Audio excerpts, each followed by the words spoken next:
All right. Why? We're going to go a little early, but I'm going to go ahead and go live now. Let's see what happens. I don't think we've ever gone live early. This is a first.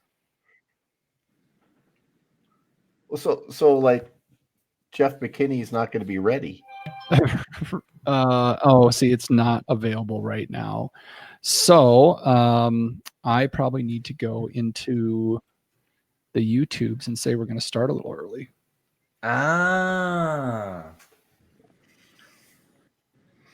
Is that like asking the, what is it? Flight control at the airport? You got to call the conning tower. You got to call the tower and say, "Hey, we're going early." Yeah. No, do a couple laps. We don't have any room for you. I feel like I don't have. There's tons in the fridge. Whatever.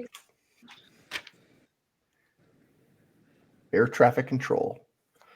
Podcast traffic control. I barely have any red. No, not there. Now, how do I do it? That's the question.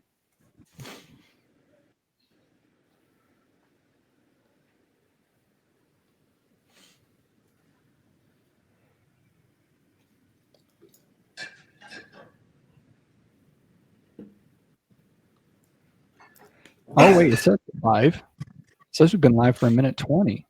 Yep. Jitsi says we're live. Does YouTube say we're live?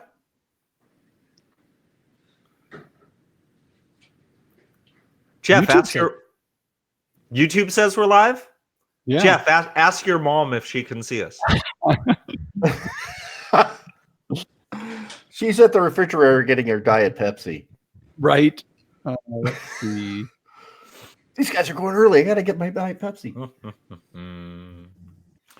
Okay, if I click on welikedrinking.com/show and I scroll down. Yeah, we're live. We're live? Yeah, it starts off and it says, ask your mom if she could see us. Hi, Jeff McKinney. Hey, Jeff McKinney. Oh, that's great.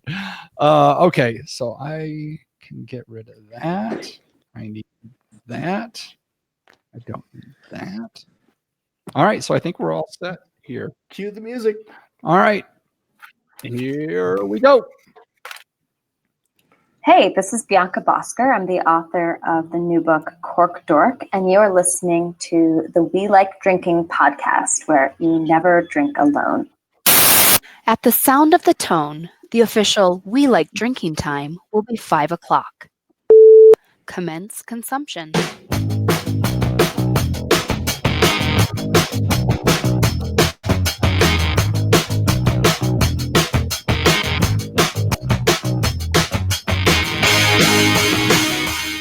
This week on episode 240 of the We Like Drinking podcast, we'll be discussing blind winemaking, woke beer festivals, and we're doing a vertical of the Detroit wine scene with Remy Lufty of Vertical Detroit. So crack open your beers, uncork that wine, and let's get drinking!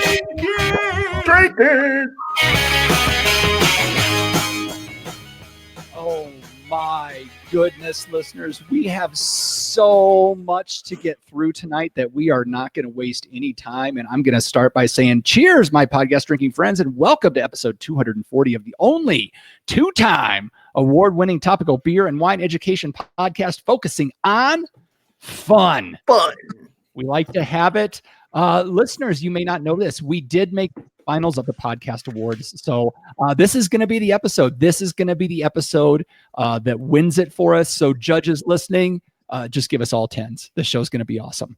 And if by now you've already realized that this show is just podcast gold, be sure to subscribe to the show by visiting welikedrinking.com/subscribe to take your first path down being part of our WLD family. All right. We got to get into this. We got stuff to drink and people to talk to. So let's find out who we're drinking with. We've got our usual panel members. We've got our wine blogger, Jeff Solomon. He is I and I am he. I thought that was grammatically correct. I don't know. We have our beer brewer, John Ruyak. We're all together now. So is that some sort of Beatles reference there, Sullivan? Here we go. And I am your host, Jeff Eccles. Our guest tonight spent 10 years working in her family wine store before opening Vertical Detroit in 2015 with her parents. Vertical Detroit is a restaurant and wine bar located in downtown Detroit that won the Wine Spectator's Best of Award of Excellence and is a destination restaurant for serious wine lovers. They feature 2,200 wines by the bottle and over 100 by the glass. Please help us welcome Remy Lutfy. Welcome to the show, Remy. Yeah.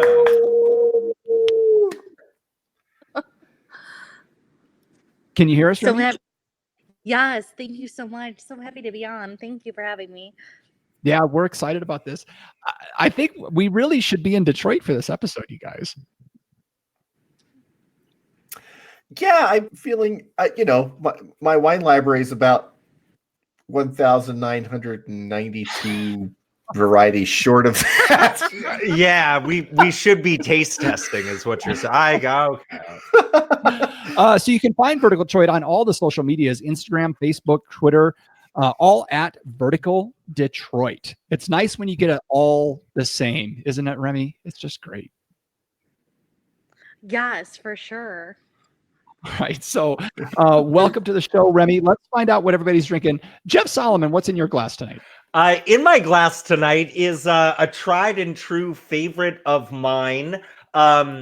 In a can-shaped Altamont Beer Works glass. Thank you, Brad and Tony from Swankville. I am drinking number 13 of the Luponic Distortion IPA series from Firestone Walker Brewery out of Paso Robles, California. Like always, they're tasty.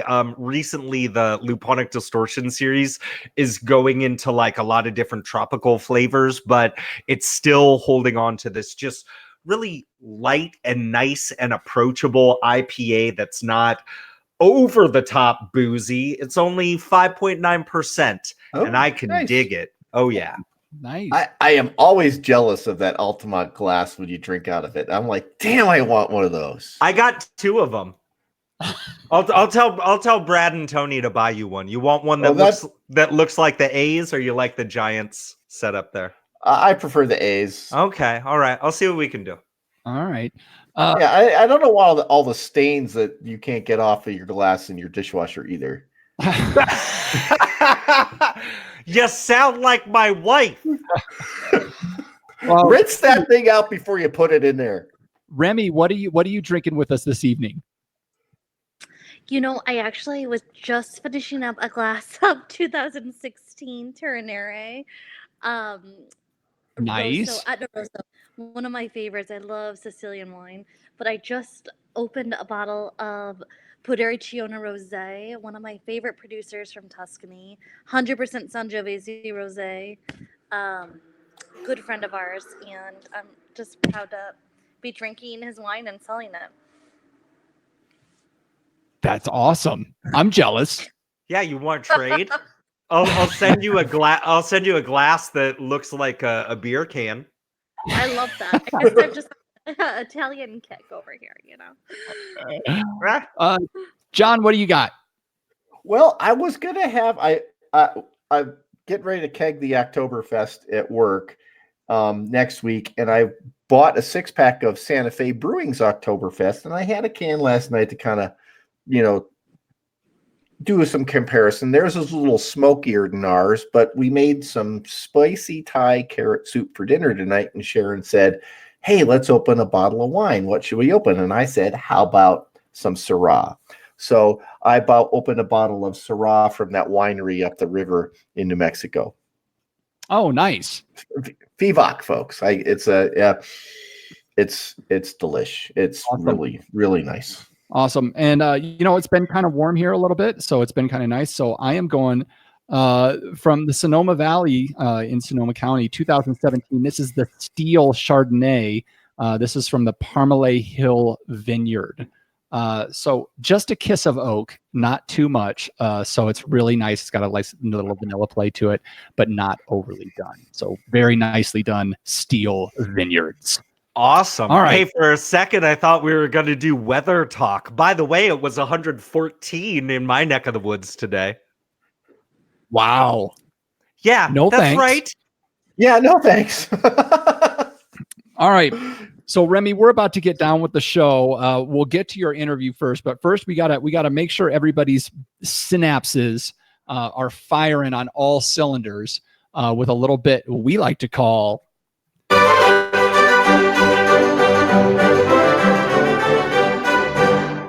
Wine, beer, or pop culture reference. That's right. It's the time where I am going to give this panel a term, and they have to figure out if it's a wine term, a beer term, or a pop culture reference. This week, the term is Decara.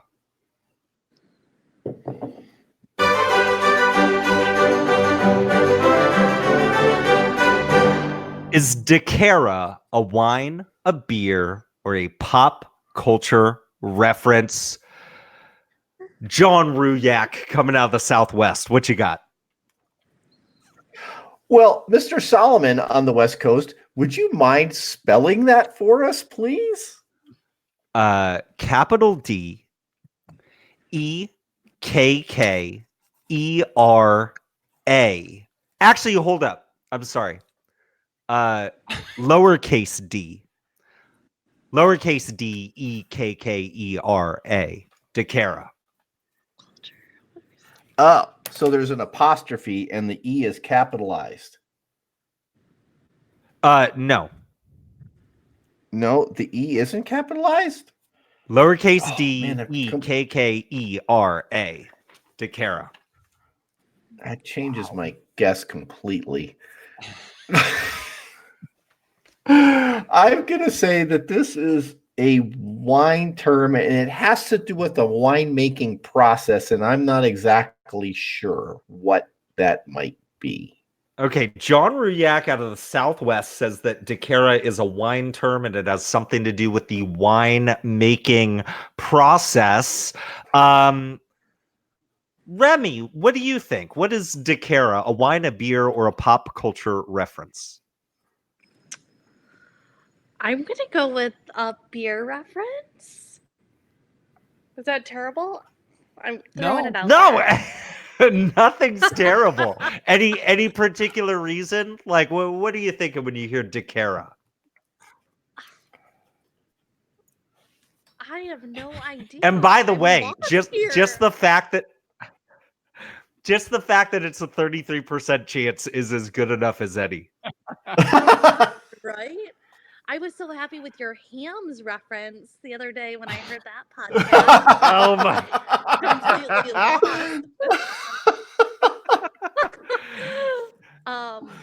All right. So with Remy, we're gonna go.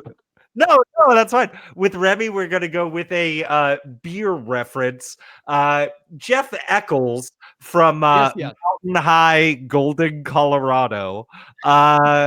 Is that a city in Colorado? I don't even know. Is Decara a wine, a beer, or a pop culture reference?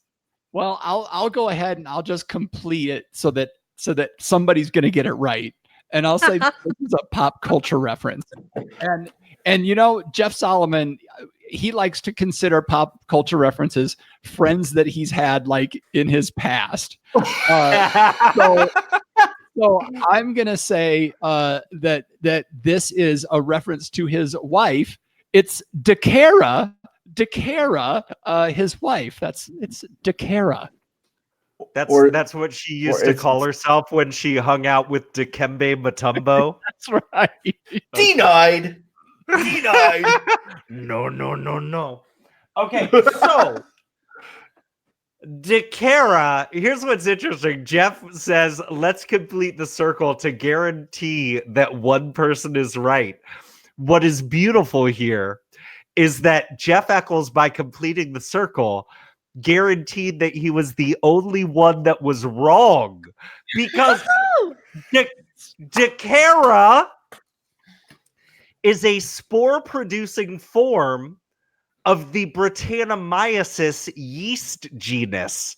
So it's known for its mousy flavors that it produces. Commonly in France, Decara is used as a synonym for Brettanomyces. So Decara could My aim was actually wine reference, but certainly there's enough Brett spiked beers and Brett infected beers at this point that I'm going to give points to our guest and the old man on the panel.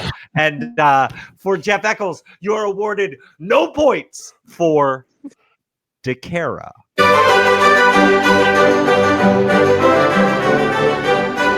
Foiled again. Okay. We've taken enough of Remy's time without really letting her speak about anything. So let's do this. Remy, so many questions, so much to talk about here with Vertical Detroit. I guess the first thing I kind of want to hear the story of is how you're running the successful family business in a wine store, and you're like, I think I'm just going to open up a world-class restaurant and wine bar. You know, it's so funny. My dad and I were looking in downtown Detroit years ago before we've kind of gone through this renaissance in the city. And we found a spot that felt very Parisian, very New York, even Boston-like, very not Detroit. And we fell in love with it. And we said, we're going to open this wine bar. And, you know, it just kind of morphed into a restaurant. You talk to people, you know, if they're drinking wine, they want food. And we thought, we'll just have cold food. We'll just have great meats and cheeses. And then it turned into this great restaurant that I'm so proud of. I can imagine. I mean, God. Oh, go ahead. Oh no, you know, so it's more than we ever thought. You know, a restaurant is wonderful and it's a lot of work and, you know, it's fun all the time, but there's always a lot of stress. But when it comes down to it, it's just about the wine, really. So that's our biggest you know, our love, our passion in life. So we're happy to have that in the city and be really, you know, the best wine scene, I would say, in the city.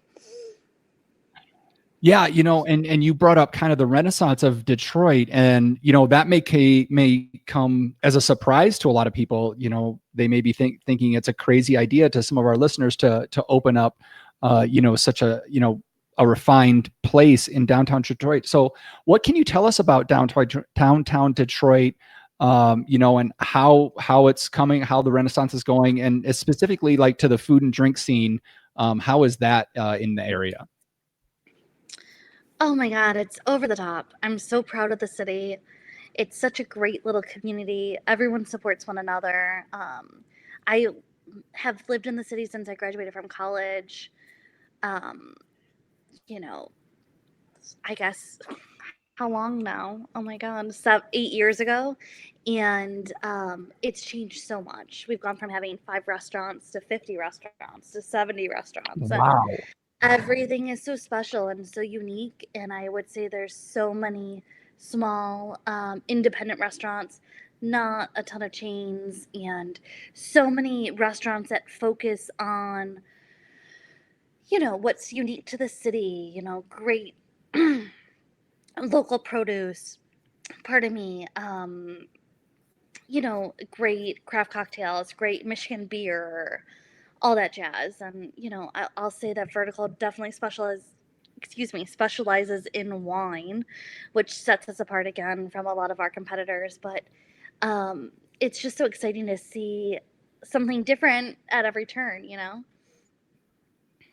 Absolutely. John Ruyak. Well, I was just sipping this Syrah and think it would go great with the New York strip with duck fat fingerling potatoes and asparagus au jus. Love you. Just like, I just like, God. take a flight to Detroit and just plop down and order that right now. I'm sitting here eating a frozen pizza and you guys are killing me right now. So, you know, I worked in restaurants for a number of years, and I understand the hard work. It's, you know, every day is like training for the Olympics. The dinner rush is coming, and it's just like, oh, you know, and just like just running so fast throughout the day, and then it hits, and then it's over, and you have this adrenaline crash, you know, and you're just like, oh, it's just exhausting, and then the next day you just get up and do it again and do it again and do it again. But so what did you start out to build your your menu around the wines that you wanted to serve, or was it the other way around, that you built the menu first and then catered the wine list relative to what your chef's strengths were? I would definitely say it's always been wine driven. So we always have, wine has always been our focus. So, wine first, then food. We've been lucky to work with um, two incredible chefs since we've been open. Chef Matt right now is wonderful and so passionate and so adventurous with his food.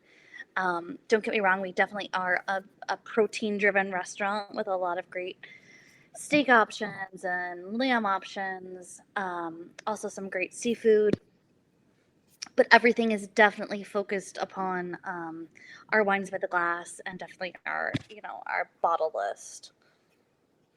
I know you're here to talk about the wine, and I will do that later and pass this over to Jeff Solomon here in just a second. But what's a Wolverine lamb chop? You stole it from me, John. Oh, sorry. So we're so proud. My dad grew up in a family business as well. His father had a really beautiful specialty market where my dad really took over the wine department and really revolutionized all that. So in the market, they used a meat packing company called Wolverine out of our small Eastern market in Detroit.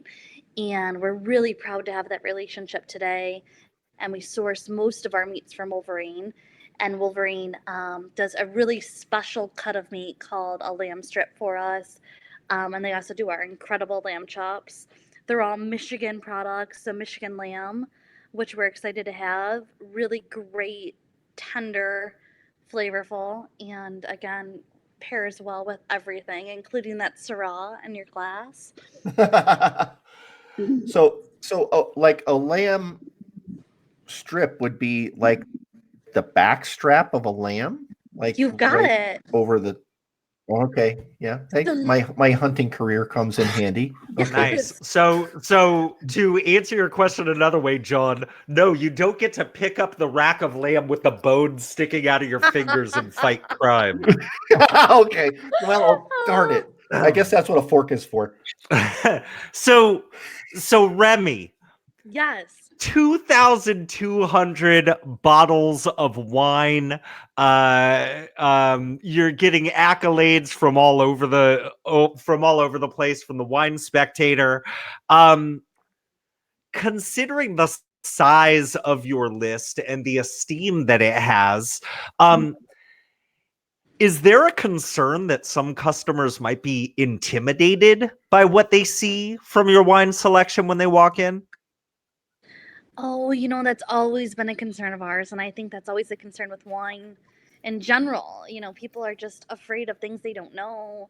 There's that intimidation factor with wine. You can't pronounce it. You don't know how to read the label, all that jazz. But I'm lucky, I'm at the restaurant all the time. My dad is there a lot.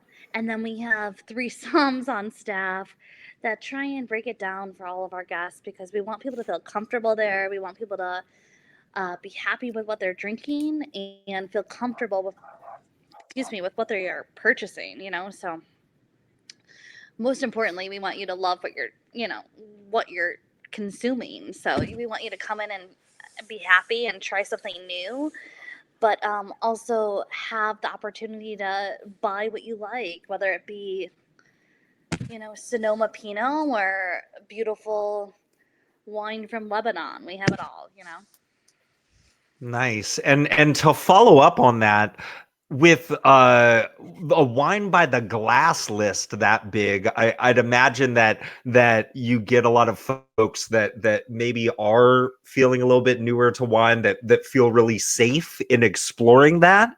I wanted to ask, am I reading this correctly? Do you have a few wines that are on tap as well? We do. We have actually 2 right now, and then you're gonna hate me because I'm gonna bring up we have a new sparkling seltzer on tap, a hard seltzer. Well, no, I'm excited about it. These other guys, they don't know. But yeah, the wines on tap have been awesome, and we have a ton of cocktails on tap. So actually, right now we only have one beer on tap because we're close to the ballparks, we're close to Ford Field where the Lions play, and then Comerica Park where the Tigers are playing. And no one comes down to see them play because they're just so bad this year. But they can come and drink some wine or have a cocktail and my one beer we have right now. And But, what is the beer? I got to know what the beer is. Oh my God, we have a great local brewery called Rochester Mills. So we always have a rotating IPA from them. Oh, good. Michigan has great beers, but and we have some, Yeah, we they have Bud do. Light by the bottle. Come on in, ready to go. And is one of the wines on tap? Is it the Clos de Gilroy from Bonnie Doon? Yes. So yeah, we're doing the Grenache from Bonnie Doon, and then I have a beautiful Azure Rosé from Napa, and then we have a great Sauvignon Blanc from Marlborough from New Zealand right now. That's so awesome, because I do have to say, like, one of my favorite Bonnie Doon wines, just entry level, is that Clos de Gilroy, but I've never had it on tap, and so I may have so to fly out to Detroit for that. We're ready. Well, Dimitri will have to let us know the next time he's stuck in the Detroit airport for the night, and we'll have to send him over to Vertical Detroit. So Remy, I was looking through your menu, and I tell you, one of the things besides what the other guys have brought up that jumped out at me was your tasting flights, and what a unique kind of tasting flight you provide your customers. Can you tell us a little bit about what your tasting flights entail and how awesome they are? Definitely. So, the only kind of flight we do is a vertical flight. So we always have 5 rotating verticals. Vertical being the same wine in chronological vintages, which is where we came. So right now we're doing some fun Spanish wines. We have a love of Vega Sicilia from Spain, and then we have a beautiful Chianti Casaloste, and we're also doing a cool one, or actually 2 California producers. So we're doing a vertical of Dominus right now, and also Philip Tongi from Spring Mountain.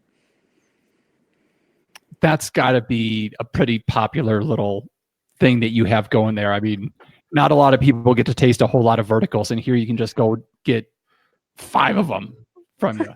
It's fun. And when my dad and I were talking about the concept of the restaurant, it's always such a treat to be able to taste wine that has some age on it and see how the wine evolves. And it's not possible for many people unless you age that wine personally. So I think it's a fun thing for a lot of guests. And what's so fun for us is the fact that people can experience the wine in that manner and then say, oh my God, I like this vintage over that vintage, and hopefully buy a bottle or home, or and really have that connection with it. Is it pretty hard for you to source those from your distributors? Yes and no. We work on them. We're working on some now for our to be honest with you, our spring list for next year. It just depends on to be honest, how much we're buying, who we're buying from.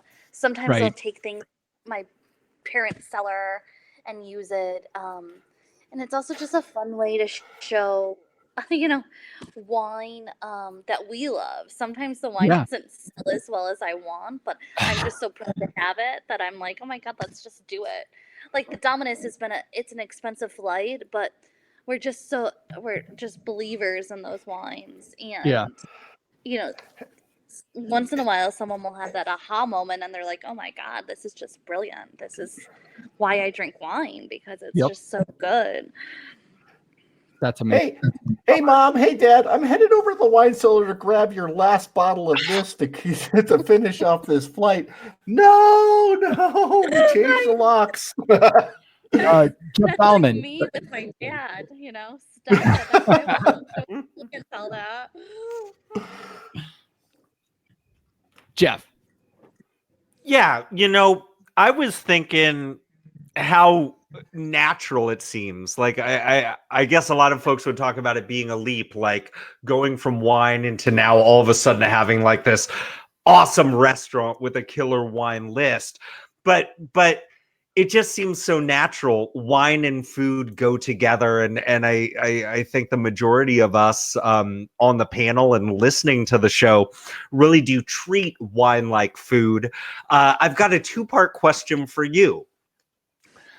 What is your favorite wine and food pairing that you could have at your restaurant right now?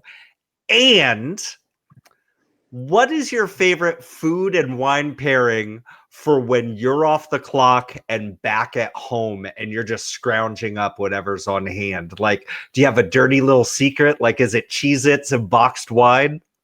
I love this. Okay, so I am a champagne lover. So I drink a lot of bubbles. So at the restaurant, I'm always drinking champagne, mostly if I could drink it every day, I'm a vintage crew girl, but I drink a lot of Blanc de Blanc. So we have a great Blanc de Blanc by the glass, non-vintage Pure Moncuis. And we have incredible house-made tater tots that are stunning. They're so good and salty and perfect with our champagne. Any champagne. So that's one of my favorite. There's a potato chip reference with champagne right there. Oh, but that's higher wonderful. class tots. But it's so funny, these like tots that are just fluffy and perfect and great. Let's see. At home, I'm Middle Eastern. I love Lebanese food. So I drink a lot of champagne at home too, but I'm really excited about Lebanese wines right now. So we just got back from a trip to Lebanon recently, and I've been drinking a lot of Lebanese wine. So I drink a lot of Lebanese rosé and red wines, and I love any kind of Arabic food. So I'm like totally into my kibbeh and my shawarmas, and I have my Lebanese wine, and I'm so happy. Oh, that's killer. That's so awesome. Falafel and Lebanese rosé. That sounds yummy. As Solomon sits there mowing down on a Totino's party pizza. Yeah, I'm eating pizza rolls, Ma. John. So, Remy, how often do you turn the list, and what stays and what goes when the seasonal changes come around? What's really cool about the list I've built with my dad is, I don't feel like we really need to make seasonal changes. We do, but it's really applicable to any time of the year. And because we have so many options by the glass, we kind of just switch in things that we want to try, or I think, oh my God, this could be fun. With fall coming, we're definitely more red wine driven, so we switch out some of our whites. Pinot is definitely in season. That seems like that's always our mainstay in the fall. We love Rhone wines in the fall too, and Cab is king. It's king for us here in Detroit, so we're still a very meat and potatoes city, and people like to come in and have beautiful Bordeaux and California Cab. Is the Michigan wine scene, growers and vintners there of any value? So just recently I put some Michigan wines on the list. When we opened 4 years ago, we had 0 Michigan wines. Not that I don't respect what they're doing, but some of the quality in comparison to the monetary value doesn't equate to me. So it's crazy to me when you're spending $40 on a Michigan Riesling, and I could spend $20 on a German Riesling, and it's far superior. Why would I put that on my list? Mm-hmm. But We have right now a Michigan Pinot Grigio by the glass, which is actually beautiful. And I'm also doing a Michigan Sparkling Riesling, which is really nice too. So, it just depends. Michigan wine can be good, very good, and I'm proud of what the vintners are doing here. But it's definitely not my favorite wine growing region. All right, guys. Folks listening, one more time, we're talking to Remy Lutfy from Vertical Detroit in Detroit, Michigan. Jeff Solomon, final question. All right. Y'all are a big deal in downtown Detroit. And so I just need to know whether or not you ever get some of Detroit's finest coming in to sample the goods. Like, have you ever had Eminem in the shop, or Kid Rock, or Aretha Franklin, may she rest in peace, Carry On Johnson of the Detroit Lions? Who's your clientele?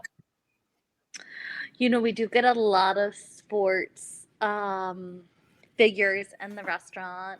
We do get a lot of Motown artists and whatnot. Unfortunately, we haven't had Eminem in, nor have we had Kid Rock, unless I was not there that evening. But we're really well. I think for Kid Rock, you just have to put like some Bud on tap, right? right, or his beer. He has his own beer. What is Yeah, it? Hold on, it's gonna come to me. Right. He has his own. He has some beer he has. Excuse me, I can't remember the name of it. I can't either. John, last question. Well, you're close to Comerica Park. I mean, do you have a good for next July? What would be a good wine pairing with hot dogs? Ooh, what we do with a hot dog? Champagne. Gosh, that's what I was just gonna say. I mean, God, champagne pairs with everything. We're ready. Mm-hmm. Well, it is nice and acidic, and it would wash out the fat of those greasy hot dogs. And maybe even a nice Riesling. We're ready to go. Well, there we go. Just not a Chardonnay, right, Jeff Solomon? Oh, absolutely. No. Awesome. Remy, one last time, where can the folks find you on the social media platforms? Okay, so please follow us on Instagram, on Facebook, on Twitter, verticaldetroit.com as well. And thank you again so much for having us. I'm proud to be able to. Absolutely. And we're not done with you yet. That's just the interview portion. Now we're going to let the true chaos loose. So we understand you're on the East Coast. We understand if you need to drop off. We would love to have you stick around for us. We probably got about 20 more minutes left, but I'll totally lay that up to you. Oh, no, I'm here if you'll have me. All right. Let's do this. We're going to move into the rest of the show and get into the hard-hitting. Oh, my goodness. We got so much to talk about. The hard-hitting booze news. We discussed interesting, noteworthy, or most of the time, just kind of some really dumb stuff. Okay. We're going to try and get through both of these. So we're going to need to be quick about these articles, guys. I'm going to start off, since we've been talking about so much wonderful wine. I'm going to talk about a wine that I don't know how Remy would serve at Vertical Detroit, but we're gonna explore that.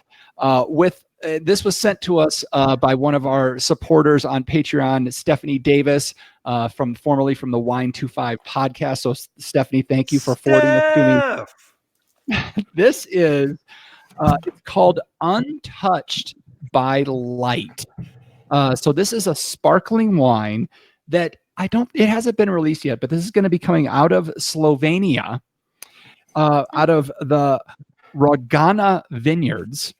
And the hook here is that any light, once the grapes are picked, any light, any fluorescent light that touches the wine starts to break it down. So what they've done is they've said, we are going to pick, make, bottle, ship, pour, and serve this wine completely in the dark. No light allowed. So the whole process is done for the dark. They use night vision goggles in their cellar. They use night vision goggles when they're producing the wine. They use night vision goggles when they're picking the wine. Once they have the wine made, it goes into cellars that are 166 years old. Again, no light. When they bottle it, it is in 99.8% black glass, and it is sealed in black foil. Obviously, to keep the shtick going, they suggest that you drink it in the dark because why not?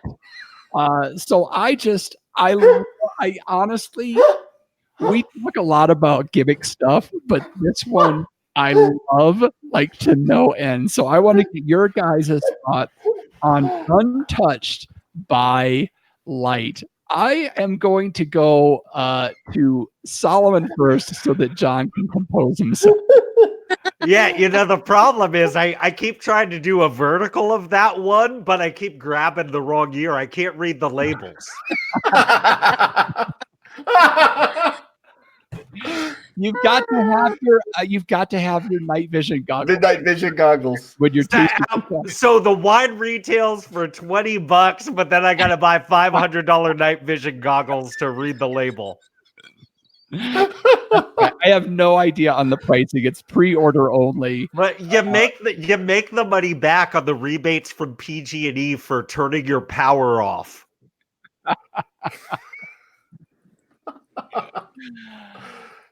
That's the extent of your thoughts on it. I can't think of another dad joke right now. What I will say is this. I do have to give them credit for a couple things here. So I don't know how they're picking it in the dark. Are they just waiting for the middle of the night, or are they throwing like a whole like black tarp over it, or like the bag that you used when you used to develop film back in the day when we actually used film? Like if they cover themselves in something like that, I'll give them credit for the sense that, after you pick grapes, the sugar levels actually spike up for a couple of days before they start fermenting. So I think you have more control over sugar content, maybe in the absence of light. And then also, I think the thing that we do have to consider is maybe this is this artistic answer, to the thing with all the things that we do to try to preserve wine.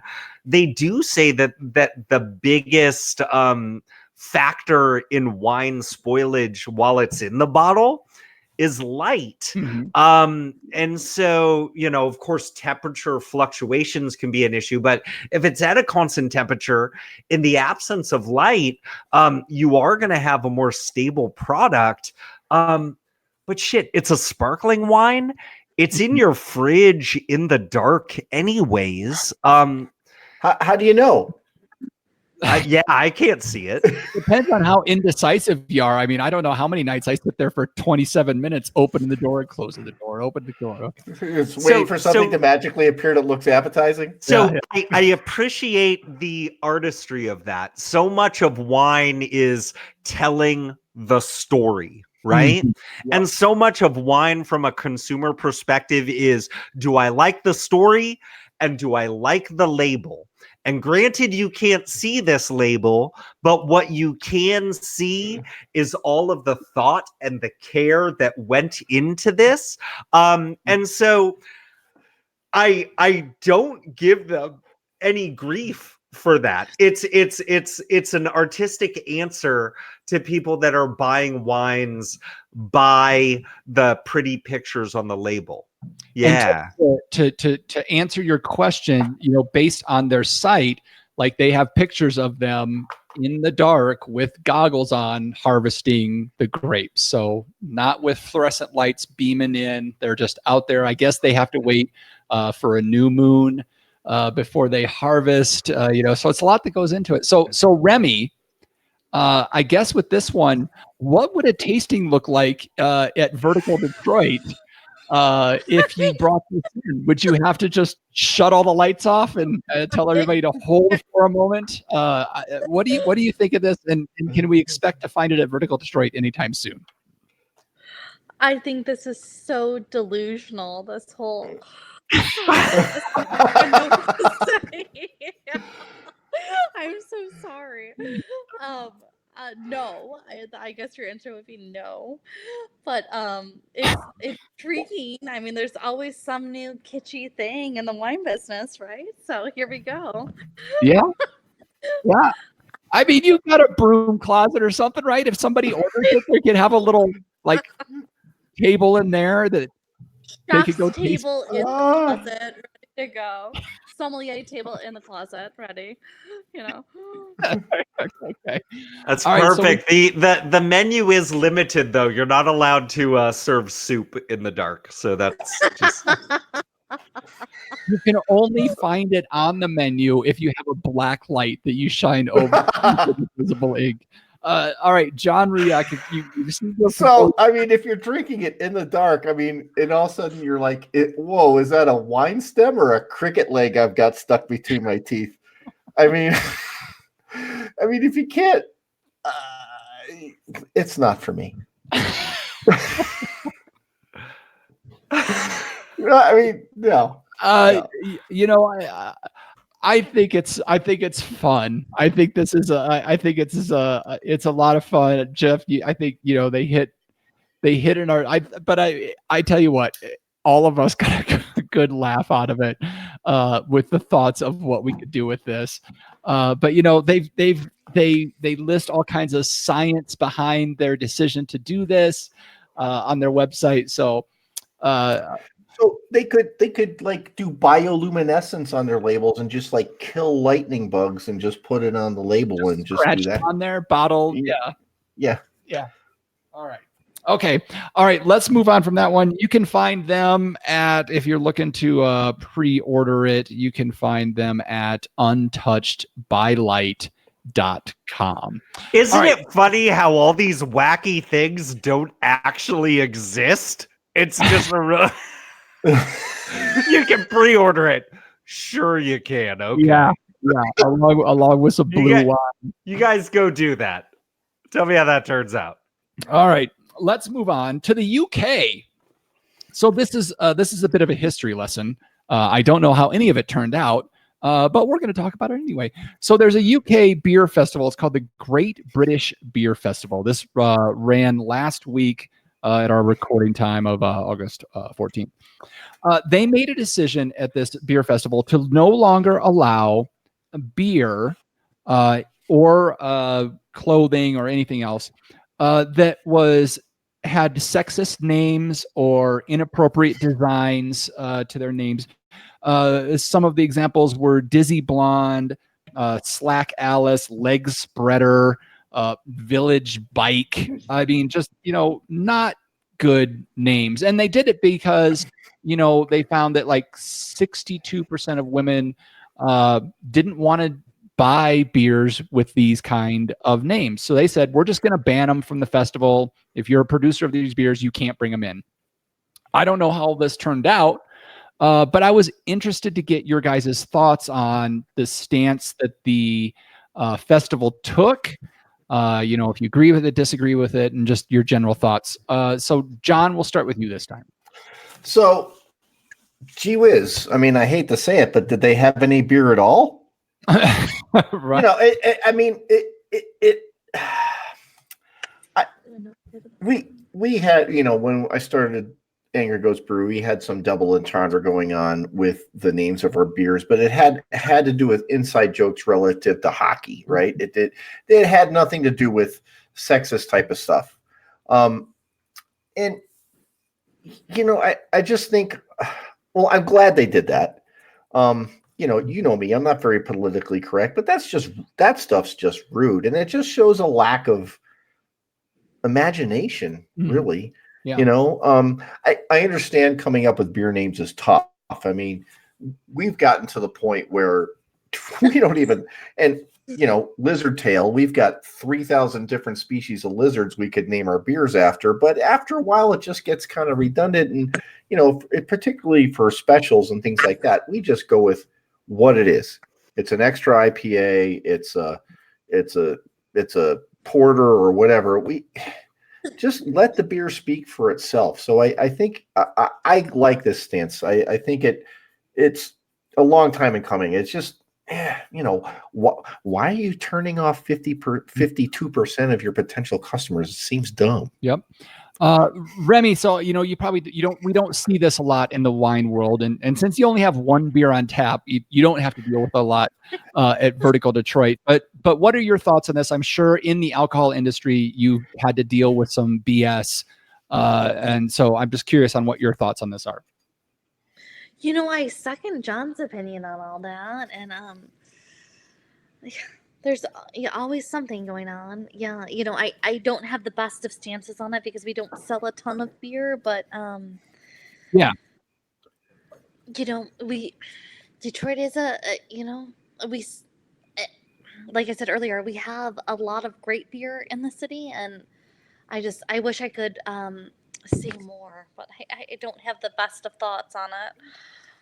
That's fine. All right, Jeff, what do you think? Everything that they're saying, I agree with, right? Like, I remember us having conversations about just over the top and obscene beer labels and beer names, like going back to like an early episode with like Valerie Caruso. Yep. I remember us, talking about these things. We've had conversations with Mr. Hall about inclusivity in beer and definitely in the booze industry in general. It's it's a lot of like old guard dudes kind of running the show, and so I think any step that somebody can take to make things more inclusive, to let women know, to let people know that you can come to this festival and you're not going to have to worry about turning the corner and seeing a big flyer for a beer that just ends up ruining your day. Because that's the thing that I think people don't understand, where it's like, just one off-color comment by somebody that probably means nothing to the person that's saying that can just ruin the day of somebody else. And if a brewery wants to go that direction with those types of names and with those type of labels, I'm not saying that they shouldn't exist or they shouldn't try to do that, but that's something that they need to reconcile with. But having a festival say, yeah, we are going to have a set of standards here, just like people have standards for all sorts of things, standards in terms of like, in a church or patriotic display, right? As a festival, please set your own standards, especially if you want to make everybody comfortable with what's going on. So I'm happy to see stuff like that, right? I just wonder, and this is what I really wonder is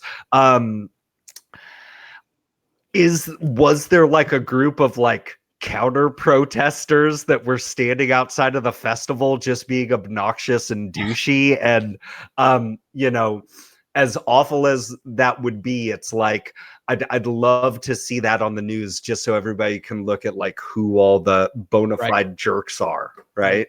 So this will sound weird, but like I agree with the mission the beer festival was taking. But there's this, when you ban something like this, when you ban them from coming in, they get to then go play the victim card, right? They get to go play the politically correct establishment is bringing us down and trampling our free speech and blah blah blah. But not in the UK, but you know what I mean. They get to play that card.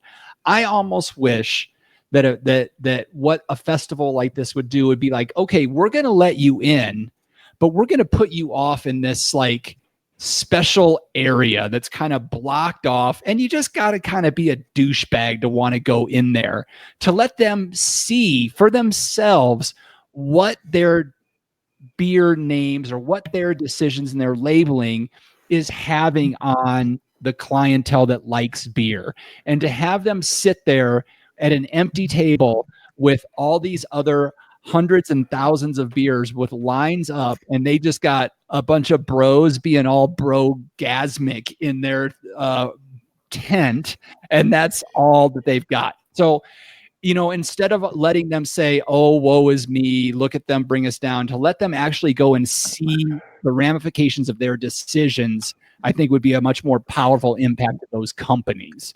So that's my thoughts on it. All right. I just had one additional thought. I mean, this is the UK, and it's interesting that their brewing tradition is centuries longer than ours, and yet their craft brewing, their independent craft brewing history is shorter than ours. Right. So we're seeing less and less of that type of marketing done by U.S. brewers now. I mean, there's a couple of shining examples. Oh yeah. I think, Ska's got that blonde ale that's got a leggy blonde on the can or whatever, and that's not overly sexist, I don't think. I mean, it's 50s pinup girl kind of, yeah, pinup girl type of stuff, but it's not too sexualized. It doesn't really bother me. But you're seeing less and less of that on the shelves these days. Yep. And less and less of that at festivals, wherein, here in the UK, they're, about 2-3 years behind us in the whole arc of things. Okay. They're maybe even farther. I mean, culturally, they're a couple of years behind. Quality of beer wise, they're a decade behind the United States. No, I'm serious. If you've ever had craft beer from the UK, and I had people bring me bottles when I was in Costa Rica. Hey, this is some good stuff, and I'm like, yeah, no, it's not. So, but they're in their infancy from a quality standpoint, but at least culturally, they're not quite as far behind. But it's good to see them taking those steps. Yeah. Hello. This is Paul Bacardi chiming in, and I just want to speak to my fellow douchebags out in Liverpool. Get with the times, man. Get with the times. Fellow douchebags, huh? All right. Yeah, come on. Liverpool did beat Chelsea today in penalty kicks. It was extra time and everything. All right. If we're talking about soccer, it's automatically. Last call. Last call. Time to clean house and lock the doors. You know what we do here, folks. We're looking for a little help from you in the social medias and other platforms. So, John Ruyak, if the people want to follow We Like Drinking on the social media platforms, what's the best places for them to do that? You can follow us on Twitter. You can follow us on Instagram, and that's We Like Drinking 1. That's numeral 1. No. What? No. What? No, Twitter is We Like Drinking 1? Yeah, not Instagram. You said Instagram or Twitter or Instagram. So get it right. No. I'm sorry. I correct myself then. And our private group on Facebook, which is The Tavern. You are. I love letting you run the social medias.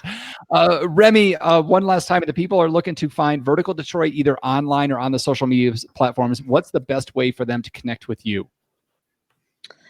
A wonderful website, verticaldetroit.com. Please find us on Instagram at Vertical Detroit, Twitter at Vertical Detroit, and Facebook. Same thing. You can always call us as well. All of our info on the website. So thank you so much for having me. Absolutely. Interesting. Sure there's no number ones at the end of any of those handles. Interesting. No. They got them early. Go check out the Vertical Detroit website. Make sure you have like a spit bucket or something like that to contain the drool. I know the pictures are just like insane. Yeah, it's I want to go to Detroit now for no other purpose than to go to your restaurant. Like that's really what I Please, want to you go. better come soon. WLD road trip. There it is. Air trip. We're not driving that far. Jeff Solomon, if the people have some opinions on the show and they can't find any of our social medias because they listen to John, where's another place that they can go to let us know? We like drinking. 3. Well, that's the new rule. 3. Come on, man. If you're listening to us right now, the good news is all you have to do is take a look at your phone after you pull the car over, not while, but after you pull the car over, take a look at your phone, scroll on down. You're probably listening to us on Apple Podcasts, which makes it easy, but any web catcher any podcast catcher that you're using, scroll on down. Find the area where you can leave us a big, fat 5-star review and a comment letting us know how much you love the show or what you think needs to change. I know that we're going to get some hate comments pretty soon from Sir Paul McCartney. So what we need is all of our WLDers that have yet to leave a rating and a review. Do it now. Fight off that douchebag, Sir Paul McCartney.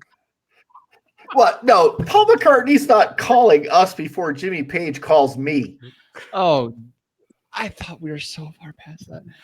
Okay, and folks, if you're looking, if you've done all that, you've booked your flight to Detroit, you followed us on the social medias, you've left a review, and you're still wanting to do more, consider become a patron of the show by visiting welikedrinking.com/pledge. Find out how for as little as $1 a month you can help control the outcome of the show, what we drink, what we talk about, how you can get free t-shirts, free swag, all kinds of good stuff just for helping support the show. You can also find the show notes for this episode with all the links to the stories or mentions we had at welikedrinking.com/episode. This has been a blast of an episode. Remy, thank you so much for joining us. It is the time where I get to say, okay, panel, let's take one last trip around this table and get some final thoughts before we shut off the lights. John Ruyak. Two quick things. Two quick things. I got a quiz from one of our Lizard Tail patrons. If a farmer has 40 cows and 28 chickens, how many didn't? What? Okay. That's just for Lizard Tail patrons? No, that's for you guys. Okay. If a farmer has 40 cows and 28 chickens, how many didn't? Everybody else. I don't know. Is there an answer, or is it just you're messing with us? 40 cows, 20 of them ate chickens, so 20 of them didn't. 20 cows didn't eat chickens. I love Anyway, that. All right. This one, I've got a question for Dolly. Oh, Dolly. Our good friend and Patreon supporter Dolly, who sent us an email that we're not talking about tonight. But yeah, we didn't talk about this email, but I want to know why you never see Rocky and Rambo in the same place. Some mysteries are never will never be solved. Jeff Solomon.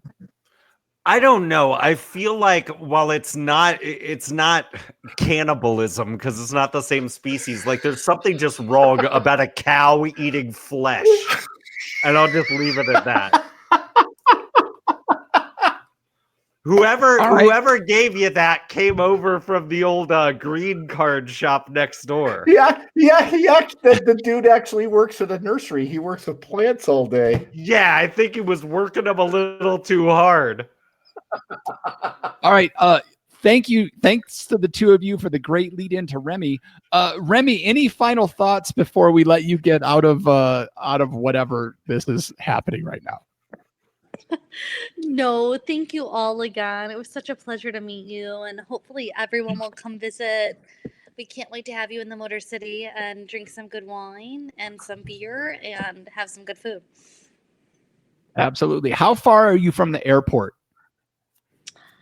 Oh my God, very close, like 20 miles. So All right, We're ready for Dimitri, the next time you're stuck, make sure you get over to Vertical Detroit and tell them the WLD crew sent you. Remy, I'll just end the show by saying thank you so much for taking the time out of your night to join us. I know you have so much going on, and we appreciate you joining us for our little round of chaos that we like to do every week. So thank you, and nothing but the best of luck with your continued success at Vertical Detroit. Thank you so much. Absolutely. And with that, I'll say thanks again for joining us at the We Like Drinking podcast.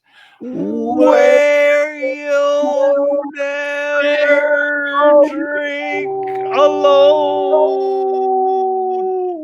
That was the slowest one we've ever done. Oh my God. All right. Well, what my fist had to come from outside the solar system. Give me 1 second. Thank you, all of viewers, for watching this show tonight. 5 viewers.